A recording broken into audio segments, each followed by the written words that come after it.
All right, mathletes, what we want to do today is talk about how to complete the square in order to solve a quadratic equation. Now, in this example, I'm going to show you how to complete the square when the leading coefficient of your quadratic equation is 1. I'm going to do another video where you have to solve it and the leading coefficient is not 1. But for all intents and purposes, let's solve this equation. X squared minus 7x plus 2 equals 7. The first step you want to do is isolate the quadratic and linear terms. In other words, get your x squared and your x term on one side and everything else on the other. So what we're going to do is subtract 2 to the other side in order to do this, and you get x squared minus 7x equals 5.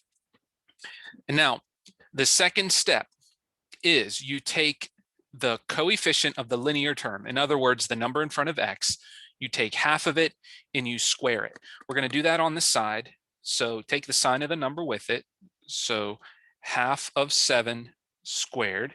Leave it as a fraction. So negative 7 squared is 49, and 2 squared is 4. Now what we're going to do is we're going to add that number to both sides. What this does is it forces the polynomial or the quadratic equation on the left side to be a perfect square trinomial. So you will have x squared minus 7x plus 49 over 5, excuse me, 4. I don't want to make any mistakes like that, equals 5 plus 49 over 4. Now, again, we're adding that to both sides of the equation to keep the equality. What you do to one side of an equation, you could do the other. Now, on the right side, we want to add these together. So let's do some sidebar work over here. 5 is the same as 20 over 4. The reason we're doing that is because we want to add it to 49 fourths. So if I add 49 fourths, you get 69 fourths. So the right side of our equation becomes 69 fourths. The left side is a perfect square trinomial.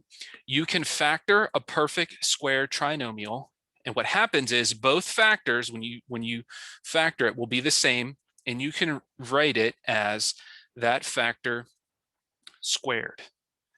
Okay, and it turns out that whatever you squared to add to both sides, that's what goes in here with an x. So you end up with x minus 7 halves. Okay, and that's called completing the square. So we completed the square on the left side to force it to be a perfect square trinomial. Notice the right side is equal to 69 fourths. Now from there, we can just solve this equation by doing inverse operations. So take the square root of both sides, and the left side just becomes x minus 7 halves. And the right side, this is an important point. When you take the square root to solve an equation, you have to account for the fact that the number could have been positive or could have been negative. So you need plus or minus square root of 69 over 2. That became 2 because when you square root a fraction, you could take the square root of the numerator and denominator separately.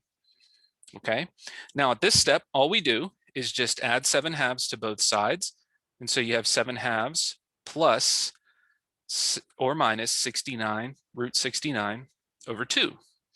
Now, this is actually 2 answers embedded in one problem, and that's where the plus or minus comes in. When you take the square root to solve, you have to account for the fact that the number could have been positive or could have been negative. So you're adding and subtracting the square root of 69 over 2 to the 7 halves. Okay, now if we plug this into our calculator, see if we can get this in here, clear that stuff off. So you have 7 halves plus the square root of 69 divided by 2. Just be careful entering the numbers in. You guys can't see that. I know you can't. It's okay. Try to get it lined up there for you. But either way, you get x equals 7.653, and that is equal to the 7 halves plus square root 69 over 2. And x is also approximately equal to, if you do 7/2 minus the square root of 69 over 2, you end up with negative 0.653, and that is the decimal approximation to 7/2 plus square root minus square root 69 over 2.